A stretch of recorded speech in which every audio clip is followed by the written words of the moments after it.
Olá pessoal, aqui quem fala com vocês é o professor Ricardo Costa da disciplina de Biologia e hoje eu venho trazer mais uma videoaula para vocês.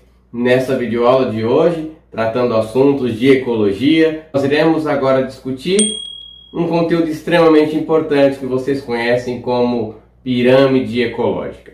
No processo de pirâmides ecológicas, como vocês verão, nós iremos aprender os tipos de pirâmide, como elas funcionam, quais formas elas podem apresentar e suas características. Se você não lembra dessa aula, se esqueceu, precisa rever, revisar e aprender, fica aqui, assiste essa aula. Vamos lá?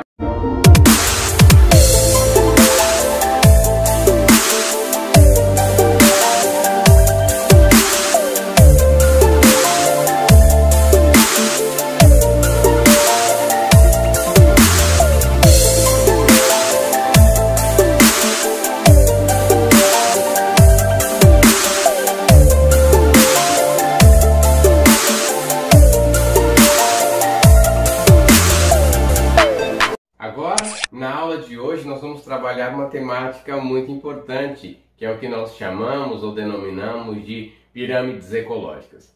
Imagine comigo que falar de pirâmide ecológica é relembrar um assunto importante da videoaula passada que vocês viram, falando sobre níveis tróficos. Quando eu avalio as pirâmides ecológicas, mais propriamente dito, eu estou interrelacionando os indivíduos ou os níveis tróficos de uma teia, de uma cadeia alimentar e, consequentemente, ao avaliar esses indivíduos, eu estou avaliando três características básicas. Ou eu avalio em um processo de pirâmides ecológicas o número de indivíduos presentes nessa teia ou nessa cadeia alimentar, eu posso avaliar a biomassa seca desses indivíduos, ou eu posso realmente avaliar o nível de energia que em cada nível trófico pode apresentar. Só fazendo uma prévia para vocês, eu acho importante você anotar, então pega o lápis, a caneta, faça suas observações,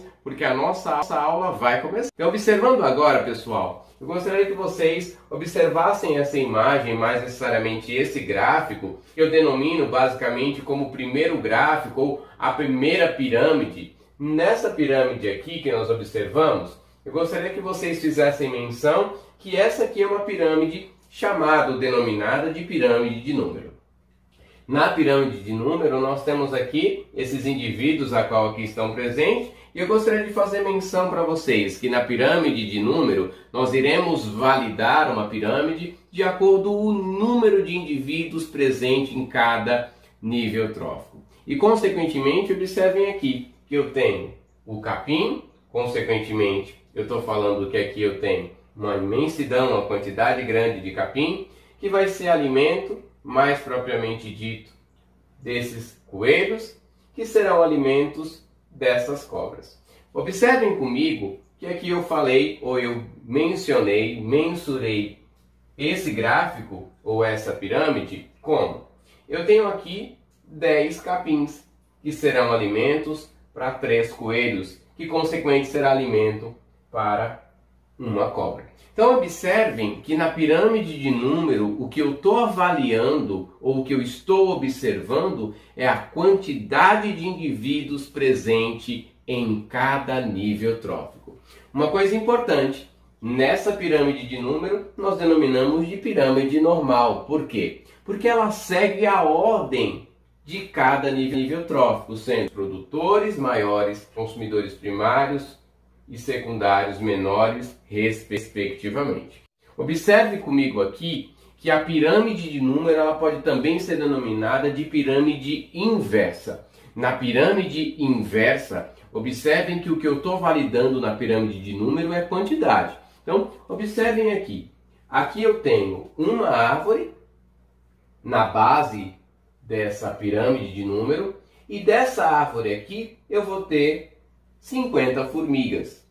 Consequentemente, essas 50 formigas vão se alimentar dessa grande árvore e, consequentemente, aqui eu tenho 2 tatus. Então, observem que dessa árvore, uma única árvore, ela é um indivíduo único, ou seja, eu estou avaliando um indivíduo, uma árvore.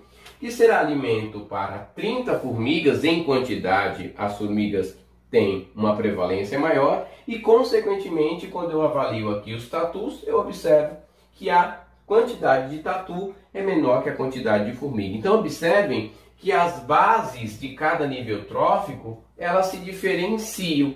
Observando aqui que onde eu tenho maior número de indivíduos, eu vou ter uma base mais larga, e onde eu tenho menor número de indivíduos, uma base mais estreita. Então, observem aqui, como eu falei, a pirâmide de número ela pode ser de dois tipos. Então, observem aí, na pirâmide de número eu estou avaliando quantidade de indivíduos, onde eu vou ter a pirâmide de número na forma normal e a pirâmide de número na forma inversa. Tudo bem? Conseguiu compreender? Então agora nós iremos discutir um outro tipo de pirâmide. Agora vamos falar de uma pirâmide denominada de pirâmide de biomassa. E na pirâmide de biomassa o que eu estou avaliando é a massa ou peso seco do indivíduo. Então imaginem comigo que se eu estivesse avaliando nesse momento a biomassa de um indivíduo, de uma espécie, imaginem comigo que nós estamos avaliando a biomassa da espécie humana. Consequentemente, observem que eu estou avaliando o peso seco, ou seja, nosso corpo, nós seres humanos adultos, temos basicamente 70% de água no nosso organismo. Consequentemente, quando morremos e essa água é totalmente perdida, o que vai ficar ali é apenas a massa seca. Se o indivíduo de 100 quilos ele tem 70% de água, consequentemente ele vai ter 70 quilos de água em seus tecidos. Consequentemente, ao morrer, depois de seca essa matéria, o que vai me restar é apenas 30 quilos, que é o peso seco. Observando agora a pirâmide de biomassa, nós vamos validar a pirâmide de biomassa por uma unidade medida propriamente dita, que pode ser em grama, em quilograma ou em toneladas. Então, quando vocês observem aqui nessa pirâmide de biomassa, observem comigo que eu estou avaliando agora a biomassa ou o peso seco do indivíduo. Então eu tenho aqui essa primeira base, onde eu tenho o produtor. Então aqui eu tenho 1 tonelada de feno e, consequentemente, essa 1 tonelada de feno vai ser alimento para 300 quilogramas de animais, mais sinceramente 300 quilogramas de bezerros, e que por sua vez vai ser alimento para 100 kg de humanos. Então observem bem que nessa pirâmide normal de biomassa eu estou avaliando 1 tonelada de feno, que vai ser alimento para 300 kg de bezerros e que vai ser alimento para 100 kg de humanos. Então observem que nessa pirâmide eu tenho aí uma ordem hierárquica onde produtores tem maior biomassa que consumidores primários, e consumidores primários têm maior biomassa do que consumidores secundários. Tudo bem? Uma observação, pessoal, a pirâmide de biomassa ela também pode ser de um outro tipo, que nós vamos denominar propriamente dito de pirâmide inversa. Contudo, anote aí, faça essa observação. Nas pirâmides de biomassa inversa, elas serão apenas inversa quando eu falo de uma pirâmide de biomassa aquática. Então fica aí essa observação.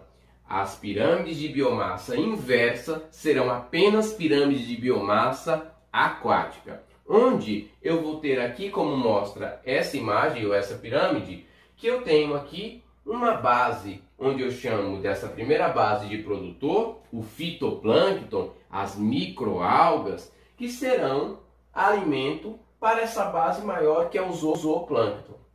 E aí fica a observação, os produtores eles têm menor biomassa do que os consumidores primários? Nesse caso sim. Observe que eu estou avaliando a biomassa seca de microalgas e a biomassa seca de zooplâncton.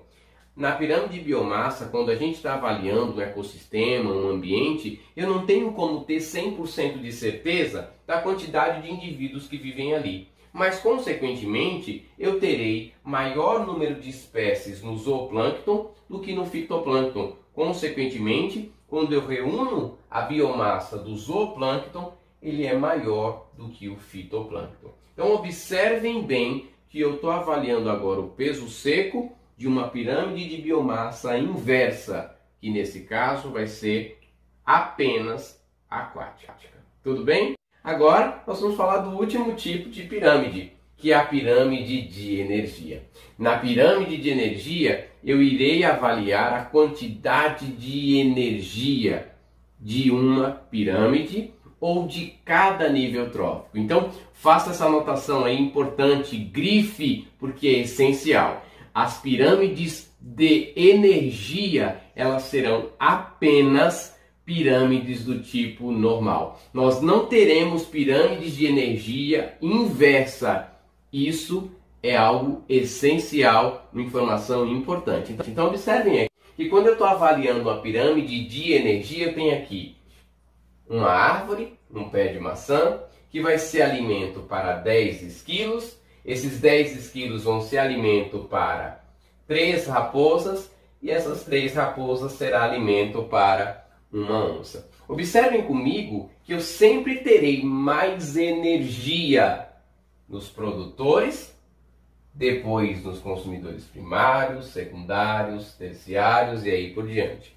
Uma informação importante: ao longo de uma teia ou de uma cadeia alimentar, cada nível trófico vai absorver 10% do total de energia do nível trófico anterior.